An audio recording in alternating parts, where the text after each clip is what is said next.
All right. Welcome, everybody, to Shally's Alley. And this is a reboot of the last complete and categorical failure from last Friday, where I basically forgot to turn on the channel that shares my desktop. So I had broadcast my desktop and I thought I was showing it to everybody, but then I wasn't. So yeah, anyway, it was one of those days.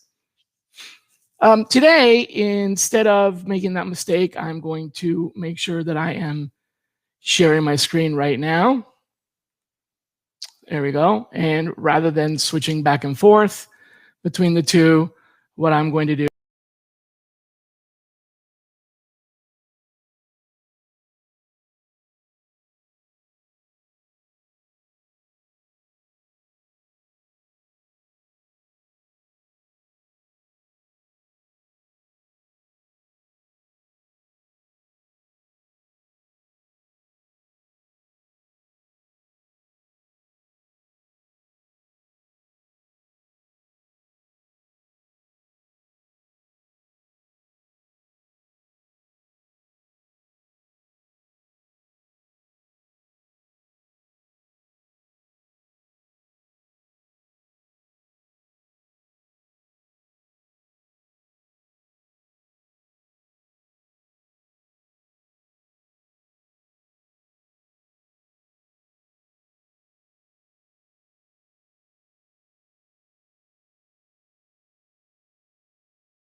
Okay, how about that?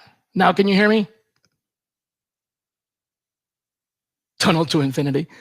Well, hopefully this is now doing both the video of me and the video of my desktop. I hope. Can somebody confirm? You can see and hear me? What I was saying is that you can join the Facebook chat by going to chat.restream.io/FB. I'm going to put it in the chat again. And if you go there, you're able to connect your Facebook to Restream so that you can put your, what was it that I was saying? Oh yeah, your image and all that in there. So, okay, it looks like everything's on and I've got both me and the desktop. So I'm going to go jump right in. Once again, this is a reboot of my new favorite toy, Power Automate Desktop. I started playing with Power Automate Desktop some time ago, and as an extension of the Power Automate tools that are already built into Microsoft 365. But when Power Automate Desktop came out, it was something that you had to pay. So I used my trial period, played around with it, and then lo and behold, I found out not that long ago, it has now been made available for free. And not only is it available for free, but this is really exciting, it is going to eventually be built into Windows. So on some update, right now you still have to download it, and I've got instructions on that, but they will actually put it into Windows so that it will just be part of your Windows configuration and your Windows setup, your Windows install. If you're wondering why that's a big deal, it's basically because as a Mac user, I use both PCs and Macs, there already exists a very similar tool to what I'm about to show you today, which is Auto the Automator, and that's been in Macs for a long time. So basically, this is the Microsoft equivalent, and that's important because a lot of us have to use laptops, Windows, I should say, laptops and PCs for work purposes, and may not be able to have a Mac at work. I've been kind of running both, but that's just me, and not everyone has the ability to do that, and I can't connect my Mac to work, so I usually do other things on that are more experimental and stuff. So for me, it's a really big deal.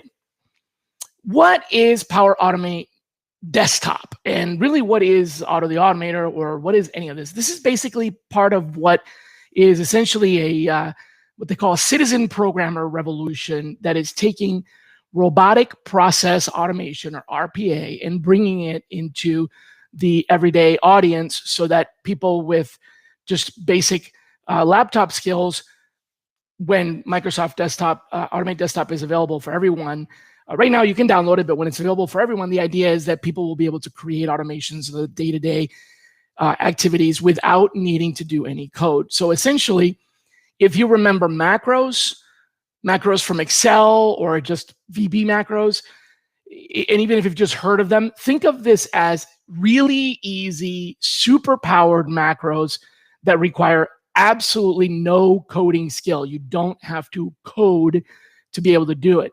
There are some actions that do require that you type a few things, but it's not coding. It's just editing, much like you would edit a document of some sort. So you don't need any code, but what you can do is you can record actions on your desktop. In other words, hey, I'm going to do this while the computer watches me do it, and then the computer can remember that and repeat that action, do it repetitively or on demand, etc. You can also do the same thing on websites. So it's kind of like being able to record a macro on your computer or on a website. And the third piece of this is putting applications together. If you were a fan of this, if this, then that, or if, they went to a model where now you can only have 3 recipes running for free. The rest you have to subscribe and pay for. But since this application, Power Automate Desktop, is free, essentially you're doing a lot of the same things. And it's way more sophisticated than if this, then that, because you can do a lot of connections with things that include recording on your desktop, pulling in data from the web, etc. So what can you do? Here's just 3 big things. You can organize your documents using folders and actions. That means that you can move things around, take it from here, put it there. You can take documents out of your email and put them in a SharePoint or a OneDrive. You can take documents out of your Gmail and put them in SharePoint. You can take documents out of a folder and send them via email, etc. You can rewrite documents, reformat them, take a Word document and convert it to a PDF, take a PDF and convert it to a Word document. All of this organization can be done automatically now through these macros. The second major category is extracting data, or essentially copying data from websites and storing that data in files, like, for example, Excel. So you could grab data from a website and put it in Excel. You could grab data from Excel and put it in a website. You could grab data from, basically various different Excels and combine them into something, or put them into Power BI to create a nice report that you couldn't do otherwise, because you have 10 different Excel spreadsheets with different rows and columns and they don't really match up. So those are all just ideas of what's called extract, transform, and load, or ETL. ETL is a fancy way of saying, take it from here, do something with it, put it over there. And that's what a lot of IT people do when they're converting databases and things like that. So we now have the power to do this. If there's data anywhere, CRM, an ATS, a document, a SharePoint site, a list, if there's data anywhere, you can grab it, transform it, and load it or save it somewhere else.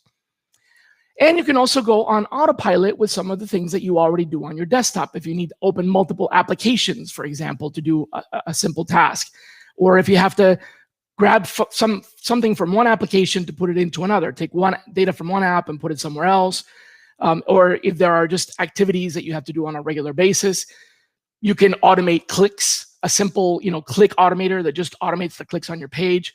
Let's say that you want to click a bunch of checkboxes or click a bunch of things on your LinkedIn network, and you want to click on, let's say, remove a contact or message a contact. You can automate that simply right on your desktop. There's lots of other things you can do. So to get started, you're going to have to download the application and install it. This is basically a desktop app that sits on your machine. And while it does connect to the cloud, it can back up all of your flows and workflows to the cloud. When you create something on your machine, it is on your machine, meaning that if you put it on this PC and you then are using another PC at work, or a different PC, a second PC, don't expect what's on this machine to be automated on that machine, You can, however, open the flows on the other machine and import them to that machine and set them up. But it is essentially exclusive to the computer that you're working on. That's different than Power Automate on the cloud, which was the original version, which runs independently and had things that you could run automatically, things that you can run based on a trigger, like pushing a button or an action happening, or things that you can run on a schedule. With the desktop, it's just on your machine. So the first link is to download it. Then there's a link with some easy instructions to set it up. I'm not going to bore you with that detail. It's a simple one-page document to help you set it up. And then you can download a couple of other white papers on things that you can do, ideas on what you can create. And the fourth is the extension that you will need in order to record stuff from a website. On Chrome or Edge or Explorer or Firefox, you will need an extension that connects that website, basically, or really that browser, to the desktop app. And you need that if you want to do any web-based recording or actions that are on websites. So those are the four components.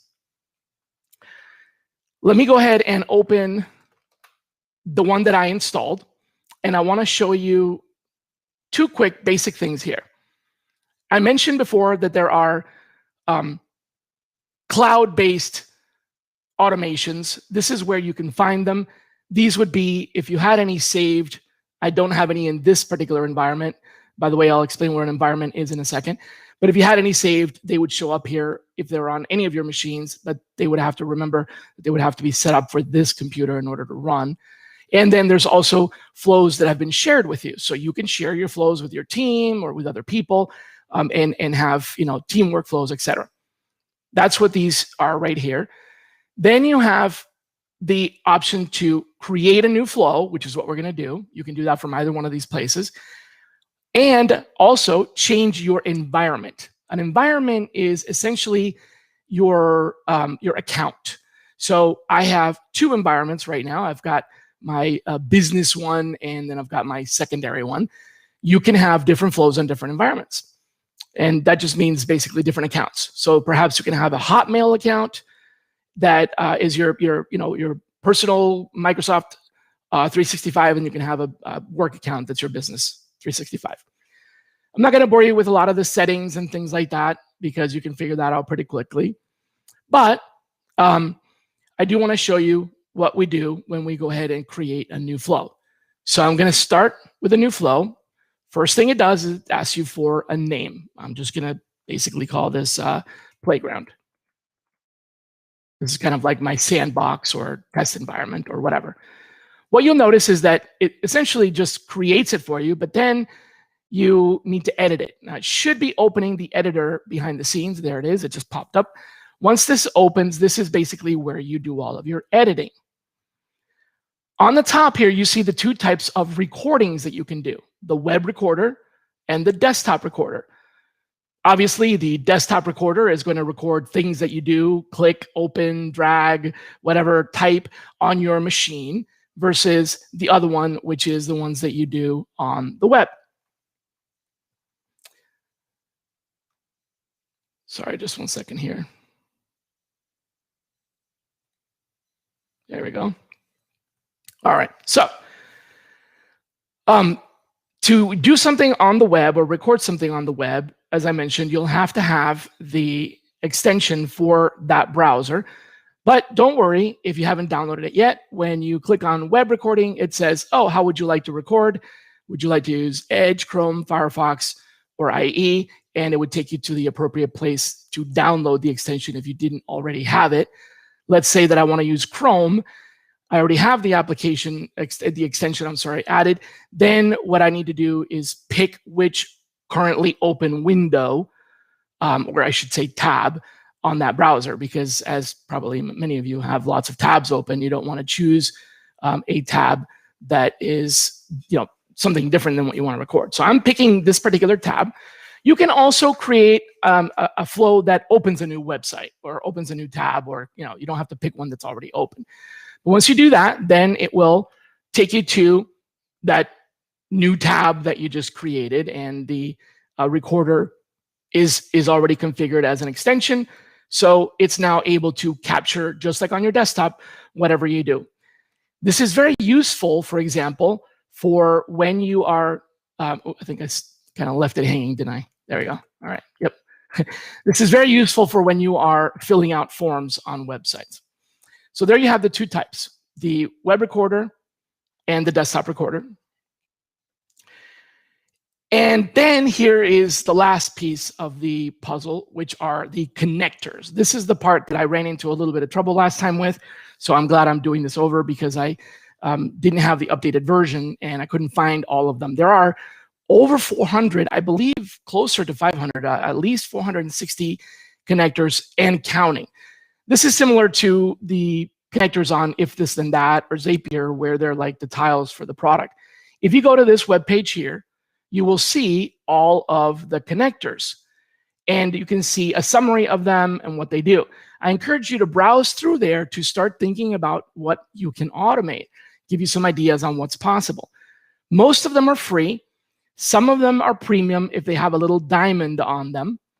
And those premium ones require either that you have that subscription already. For example, let's say you use Salesforce. Well, Salesforce is a premium connector, but since you maybe already have a Salesforce account, it may be included with your account. So premium doesn't mean that you have to pay extra necessarily. It means that it belongs to something that you have to pay extra for, and you may already be paying extra for that.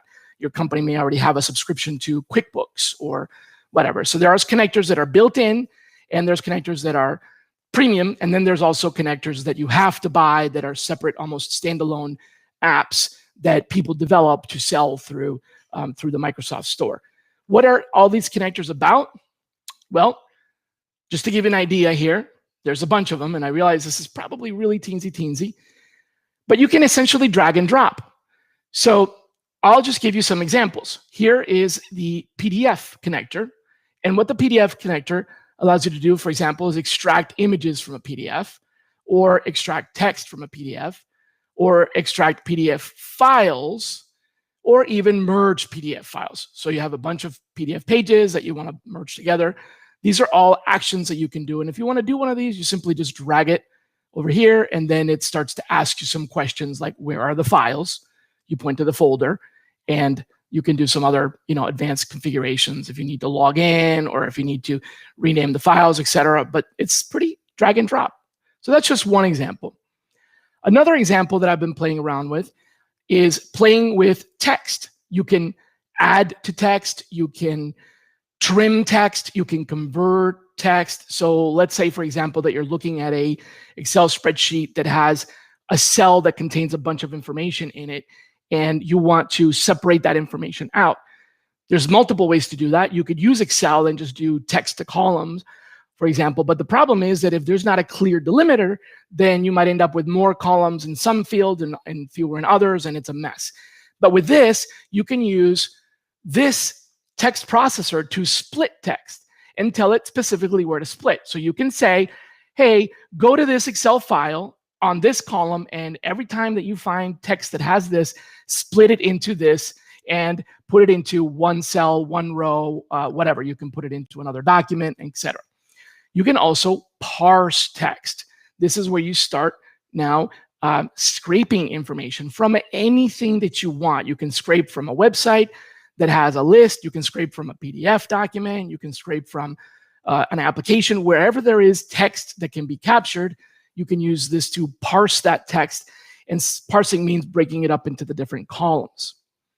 You can also do find and replace. So when a particular text appears, it can be replaced with something else. Different ways you could use this. For example, you can have your signature file. So when you type in SS signature or something like, asterisk signature, then the flow will automatically take that piece of text and replace it with all the information in your regular signature, so that you can use your signature on any social media site or texting app or CRM or whatever. You can do the same thing with more than just your signature. Text that are, for example, descriptions or links or directions and so on. This is pretty powerful, so powerful, in fact, that it even allows you to use what are called regular expressions. That means that you can take pieces of text, convert them, extract them, parse them based on formulas like only numbers or only capital letters or only numbers when they follow a capital letter or only numbers after they follow a hyphen and so on. Lots of different things. Similar to text, there's also date and time, which allows you to do math with time, which can be very useful for calculating when things are due, how far away they are, those kinds of things. There are octable character recognition examples, and you can see that these are coming from a couple of different places.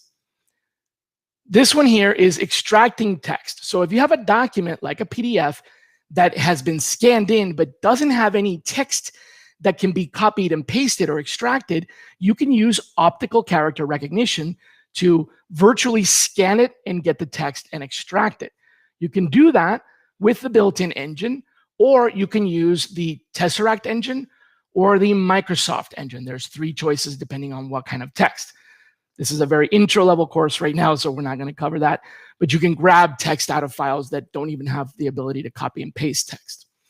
You can encrypt information or decrypt information. You can control flows. So these are things like conditions, such as if there's an error, do this. Think of it as if this happens, then that. You can split actions. You can have subroutines that work when you have certain conditions that are met. There's an FTP that allows you to upload files, download files, convert files, delete files, rename files from a server. And one of the ones that I find the most impressive here is cognitive. Where did it go? There it is. Okay, here. So there are 3 types of cognitive automation. There are services from Google, from IBM, and from Microsoft. Each of them have developed refinements in specific areas. Everyone knows Google has a good search engine. So one of the things that Google has done exceedingly well is analyzing sentiment and entities and syntax. So you can use this cognitive solution or this cognitive action to grab the sentiment or the entity or the syntax of a bunch of documents or text. IBM has done a really good job of tone analysis, and that's different than sentiment. So if you want sentiment analysis, you can use the natural language Google processor. If you want tone analysis, you can use IBM Watson's tone analyzer. And with Microsoft, they have really nailed it when it comes to transcription. So you can use the audio function to capture audio and convert audio to text.